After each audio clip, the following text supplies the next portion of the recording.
Kofi, You want to talk about Kwesi Nyantakyi? no, I'm not going to talk about No, Kwesi Nyantakyi, you should be talking about Kwesi but we Nyantakyi. can't talk about Kwesi Nyantakyi because Kwesi Nyantakyi is not handling Ghana football. It's exiled. He's no more, doing couple. football. He's been banned by FIFA. I personally do not know where he is, but maybe you can tell us where he is. Well, Kwesi Nyantakyi is home. He's where? still he's In home Accra? in Accra. Kumasi, Yes, Accra. Accra. He's in Accra.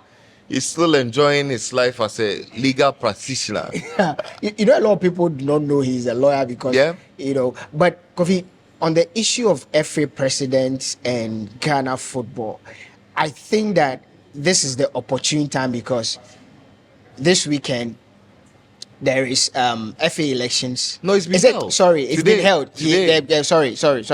Yeah. I don't know where my mind is.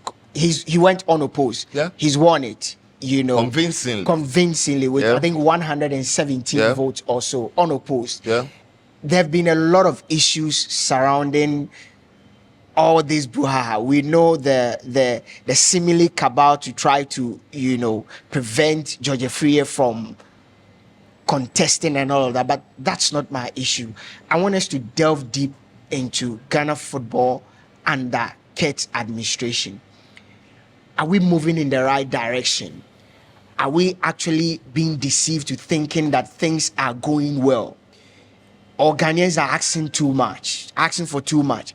Let's unpack this issue because for me, I feel honestly we are being deceived into thinking that things are well. And I'll chronicle, by you the reason why I feel so. Anybody who is a Ghanaian should not like the events that have happened in the last 3 years or 4 years under Kurt Okraku. In the last 4 years, Kofi, we crashed out of the AFCON, losing to Comoros. You remember, our worst AFCON ever. We didn't win a single game. We didn't win a single game. We drew against Madagascar, lost abysmally to Morocco, then we lost to Comoros. In the last 4 years, we failed to qualify for the WAFU Zone B, which we were the defending champions in the under-20. So we didn't even make it to the World Cup, not to talk of whether we qualify for the World Cup or not. In the last 4 years, the under-17 failed to qualify. We hosted the tournament right here in Ghana. We failed to qualify. We failed to qualify for the Black Galaxies, the local, assembling of players from the local continent. We failed in the last 4 years. In terms of none of our national teams have been able to make anything meaningful in terms of competition. The only team to ever compete in any of the major group stages in any major competition is the Black Stars. They went to the World Cup, but we know what happened. They crashed out in the group stages. Then the Black Meteors, they went for the AFCON also. Abysmally, they crashed out. You saw the comment that came from likes of Asamoah Gyan and all these guys. So there's nothing that this administration can, hold their hands high and say, okay, this is what we have achieved. So why is he touting himself as making Ghanaians believe that he is the best FA president we've seen in the last 4 years? What's happening? Because the records show that, Kofi, nothing good is happening on the ground. Well, you said he touted himself as being the best FA president. You've been listening to his rhetorics and his the statement last best FA president in the last 4 years. Yes, obviously he's the only one to have occupied that seat. So there wouldn't be any basis for comparison. And if he says in the last 4 years he's been the best FA president, he's actually creating the impression that he's the best. He's the best ever. Not ever, but he's the best. Well, I think I still hold the assertion that the best FA president to have happened to Ghana has to be Kwesi Nyantakyi. If you look at everything that Kwesi Nyantakyi had to do with the soccer institutions in Ghana, yes, I agree that he was not somebody you could hold blameless for some of the malice in Ghana football, but there's no denying the fact that the best FA president we have had is Kwesi Nyantakyi. But let me come to the subject matter. Well, I look at Kurt. I want to measure him by his own track record. Okay. And then I want to measure him by his own track record. We all know that, yes, he was the owner of Dreams FC. Yes. And when he was the owner of Dreams FC, he did some remarkable things that With how football was especially on the run local exactly. scene. And so Yeah. he did some remarkable things. With Dreams FC. A lot of people had a lot of high hope for Kurt. You understand? On the assumption of power, he stated categorically some pillars that he hoped to erect. Yeah. You understand? And I'm so yet to see any of the exactly the pillars, point. So security stewards and try a lot to of them, spot a lot of them. Yeah. So these are the things that Kurt himself has set out to the public to be the ultimate measuring tools. You understand? I am not one to say that he's disappointed or he's not disappointed or he's not. But I'll get there. I'll get there. I mean, I'm sure this that man has disappointed because I'm sure he's that been given the mandate to administer football at all levels.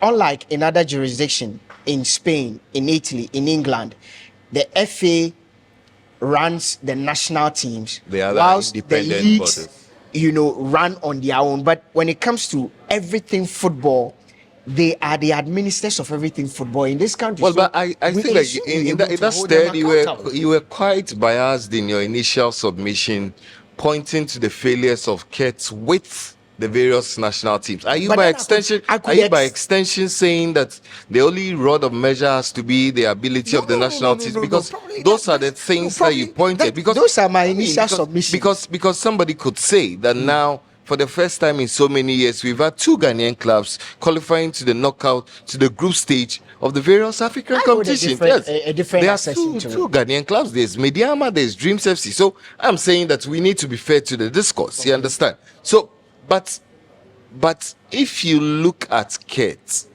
and his administration, Yeah. we need to understand basically what it means to run football.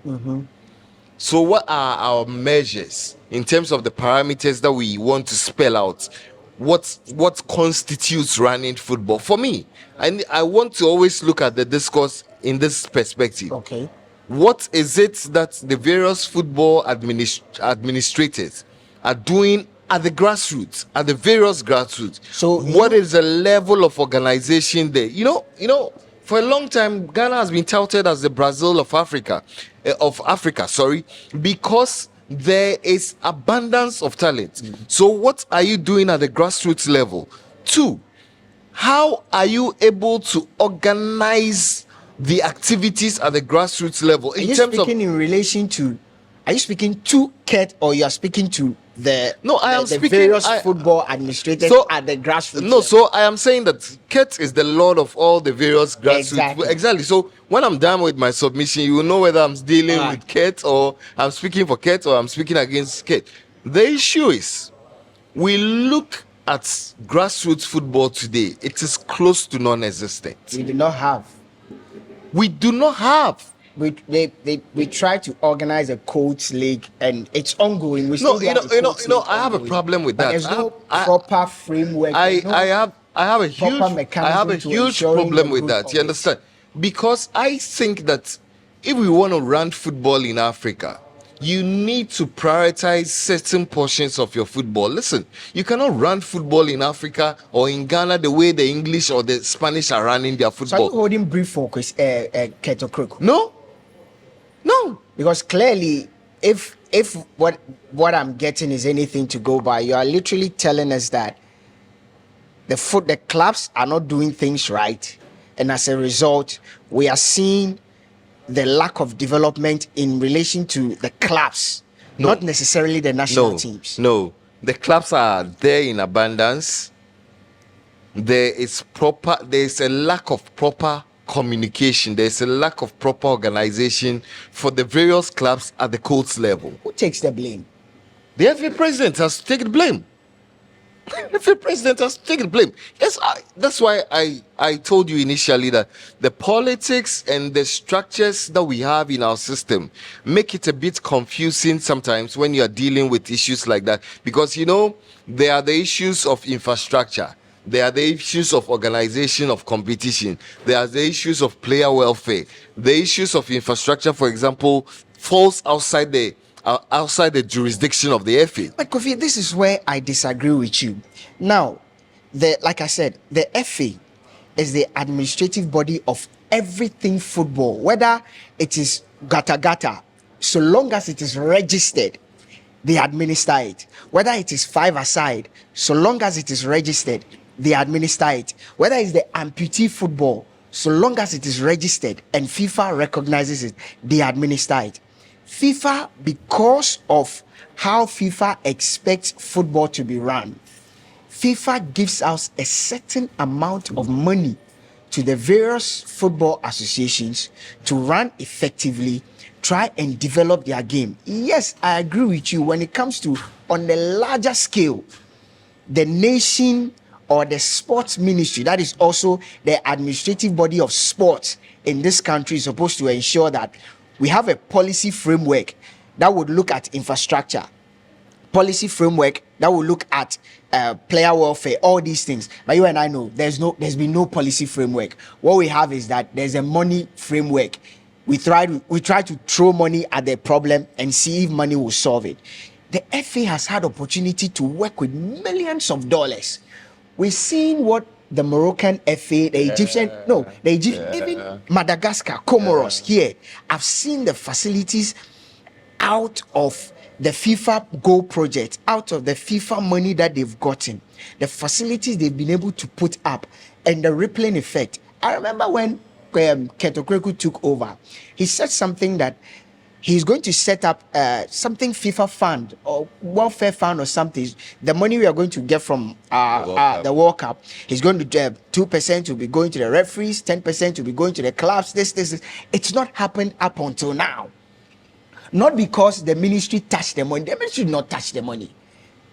Go, do whatever you want to do with it, but make us know what you intend to do. Properly account to us. Because when the ministry gives out money, eventually they don't take it. That's been the practice. Yes, they would want to know, but they don't take the money. So it's not that the FA has not had money to at least try and set up certain infrastructures, but we fail to the problem is that we've mismanaged the money. Well, I think that, to summarize everything that we've seen under Kurt, I think that what is happening currently is that Kurt is surrounded by people who do not care about the welfare of football in What this about country. him? Does he care? No, so he doesn't care, and he's been empowered by a group of people who do not seem to care about how football is run in the system. Because, listen, what is happening now is that we have some elite group of people at the top who are managing everything and telling us virtually that we cannot go to hell.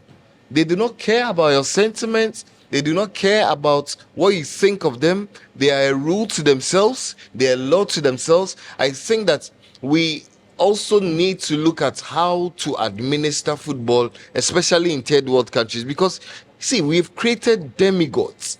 We've created demons in our football circles. Now we have people who feel that, listen, whatever happens to anybody, they don't really care, because the moment you touch them, FIFA is going to step in, you're going to get a ban. And for me, if I look at everything happening with Ghana football now, the lack of progress of things that we expect, that people who know better, like kids who have been able to build things from grassroots, the lack of progress in that regard, and then seemingly the overwhelming support and votes of affirmation that he's gotten today. I think that we are not at the crossroads again. We are heading for a ditch. Before we check out, for the next 4 years under Kurt, what do you expect to change? Nothing will change. Let's quickly wrap up. I don't think anything will change. I think that the next 4 years, people will get richer. People will have more influence. Will you qualify for the World Cup? Because it's become more competitive and more, difficult to qualify the World Cup. I think that we have a formidable team enough to qualify for the World Cup. You know the teams you've been losing to. No, Madagascar, I Comoros, think that Burkina Faso, Guinea. we have a formidable team enough to qualify for the World Cup if you're able to get our acts right. But for me, qualifying for the World Cup doesn't have to be the ultimate. You understand? Obviously, I mean, it's mediocrity to think that running football well in a country goes beyond just qualifying for the World Cup. True. I think that once you're able to put proper structures in place, once you are able to organize football well at the various divisions, qualifying for the World Cup would just be An icing on the cake. an icing on the cake, Yeah. or a byproduct Yeah. of better organization, better structures in place. So I say that yes, we can decide to jump the process and then qualify for the World Cup and pat ourselves on That's the what back I've been doing in and the think that last everything is right. decade. You understand?